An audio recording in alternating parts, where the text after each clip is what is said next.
Hello students, আমার নাম হচ্ছে প্রিয়ম সেনগুপ্ত আর আমি বিদ্যাস্তুর চিফ মার্কেটিং অফিসার। এবং স্টুডেন্টদের রিকোয়েস্টে আমাদের নিউজ কন্টেন্ট রাইটিংয়ের যে ক্লাসগুলো তার কিছু কিছু আলোচনা কিন্তু আমরা এখানে ইউটিউবে একেবারে ফ্রিতে করছি। যদি তোমরা যারা ভবিষ্যতে সাংবাদিকতা করতে চাও, তারা যদি এই পুরো জিনিসটা শিখতে চাও, তো বিদ্যাস্তুর পক্ষ থেকে থাকছে ফুল কোঅপারেশন।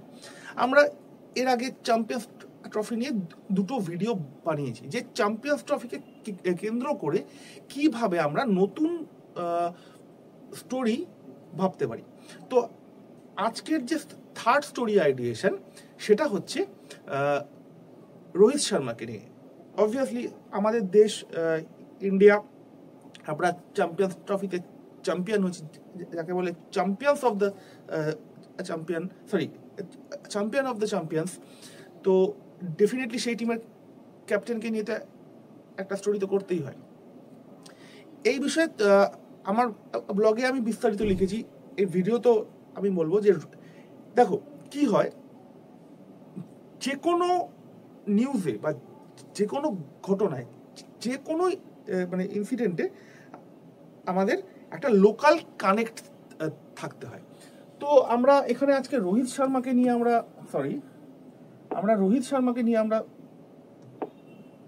স্টোরি বানাচ্ছি।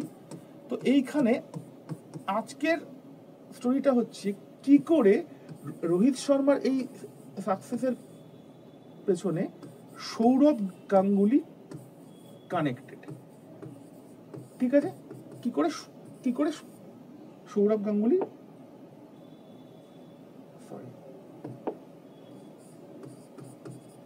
কানেক্টেড ইন্ডিয়ান ক্রিকেট টিমে।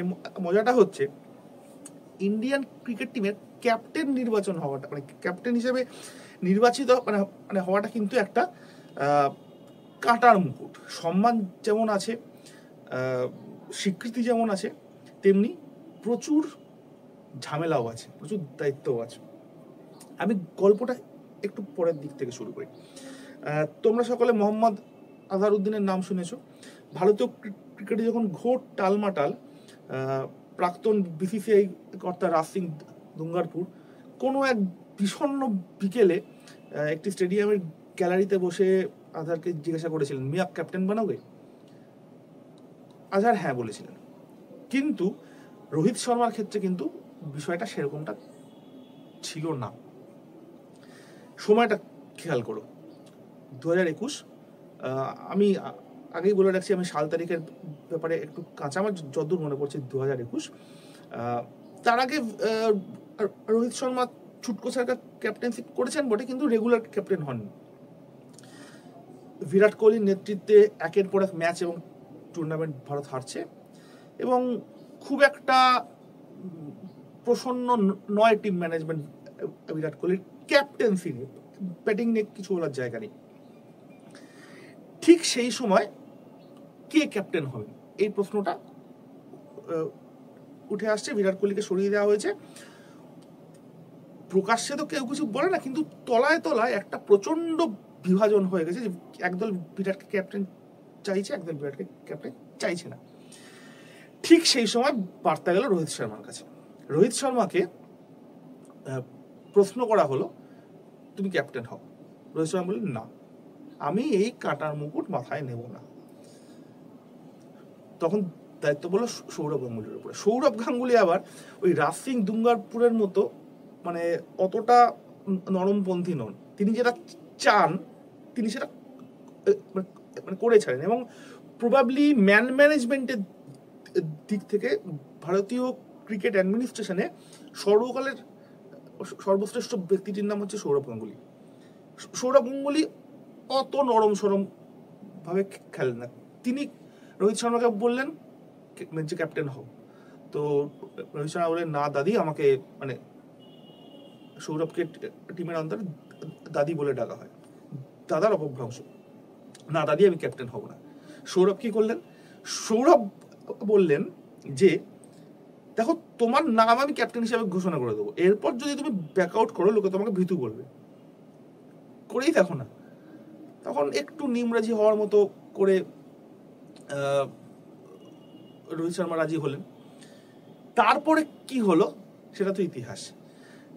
তিনটে আইসিসি টুর্নামেন্টের ফাইনালে আমরা উঠলাম, মানে মানে one day world cup, T20 world cup, champions ট্রফির মানে ফাইনাল, তিনটে আমরা ফাইনালে উঠলাম এবং দুটোতে চ্যাম্পিয়ন হলাম। তো এই যে সাকসেসটা, এটার জন্য কিন্তু কিছুটা কৃতিত্ব সৌরভ গাঙ্গুলি পাবেন। আমরা একটু মনে করি 2003 ওয়ার্ল্ড কাপ আমরা জিততে পারিনি, আমরা অস্ট্রেলিয়ার কাছে মানে হেরেছিলাম। এটা সৌরভও পারেননি, রোহিত শর্মা পারেননি। 2002 চ্যাম্পিয়ন্স ট্রফি সৌরভের ইন্ডিয়া হেরেছিল নিউজিল্যান্ডের কাছে, রোহিতের ইন্ডিয়া জিতলো নিউজিল্যান্ডের বিরুদ্ধে। 2024 টি20 ওয়ার্ল্ড কাপ, সৌরভের সময় টি20 ওয়ার্ল্ড কাপটা ওইভাবে ছিলই না, তো এটা বিচার করা যায় না। রোহিত শর্মা কিন্তু পারলেন, এবং এই যে সৌরভ রোহিত শর্মাকে জবরদস্তি ক্যাপ্টেনটা করেছিলেন বলেই কিন্তু এই আজকের দিনটা কিন্তু আমরা দেখতে পেলাম। তো এইটা নিয়ে একটা স্টোরি করা যায়।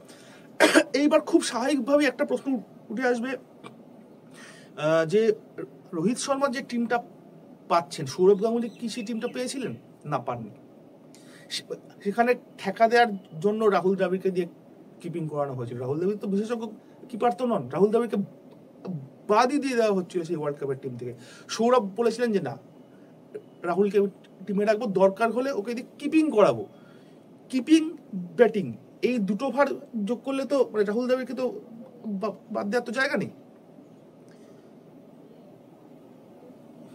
রোহিত শর্মার ক্ষেত্রে সেরকম নয়, তার হাতে একটা কেএল রাহুল রয়েছে, তার হাতে একটা ঋষভ পান্ত রয়েছে, তো ডেফিনেটলি এই টিমটা বেটার।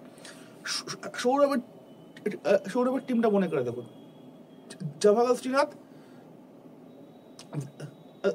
জাহির খান, ঠিক আছে, একটা ভেঙ্কটেশ প্রসাদ যে বাউন্সার দিলেও কিপারের কাছে ডবল ড্রপে পৌঁছতো। হ্যাঁ, একজন অনিল কুম্বলে ছিলেন, কিন্তু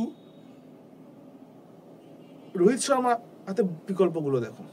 অক্ষর প্যাটেল যত ভালো ব্যাটার তত ভালো বোলার, কুলদীপ রয়েছেন, বরুণ চক্রবর্তী রয়েছেন, আর ব্যাটসম্যানে তো অপশানই অপশান। এমনই সেই অপশান যে যশস্বী জয়সওয়ালকে অব্দি বাইরে বসে থাকতে হয়। অভিষেক শর্মার মতো ধুমধুমার মার্কেটের প্লেয়ার চান্সই পান না।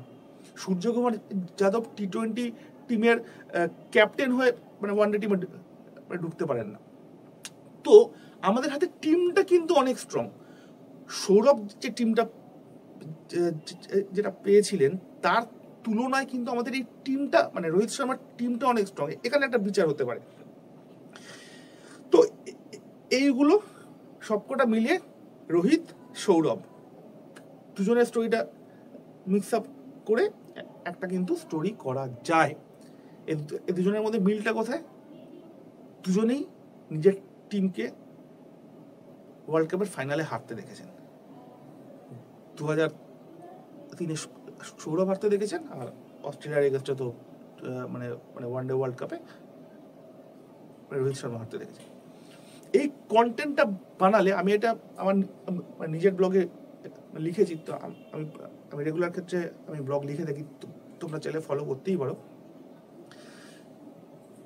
আবারও বলার, এই চ্যানেলটা সাবস্ক্রাইব করে রাখো। কোন বিষয় নিয়ে তোমরা আলোচনা চাও, সেটা রাজনীতি হতে পারে, এন্টারটেনমেন্ট হতে পারে, স্পোর্টস হতে পারে, বা অন্য কোনো ঘটনা হতে পারে, সেটা বলো। যেমন চ্যাম্পিয়ন্স ট্রফি নিয়ে আমাদের ফেসবুক পেজে এবং ভিডিওর কমেন্টে স্টোরি আইডিয়েশনের রিকোয়েস্ট এসেছিল, বলো তোমরা, আমরা সেটা নিয়ে ভিডিও বানাবো।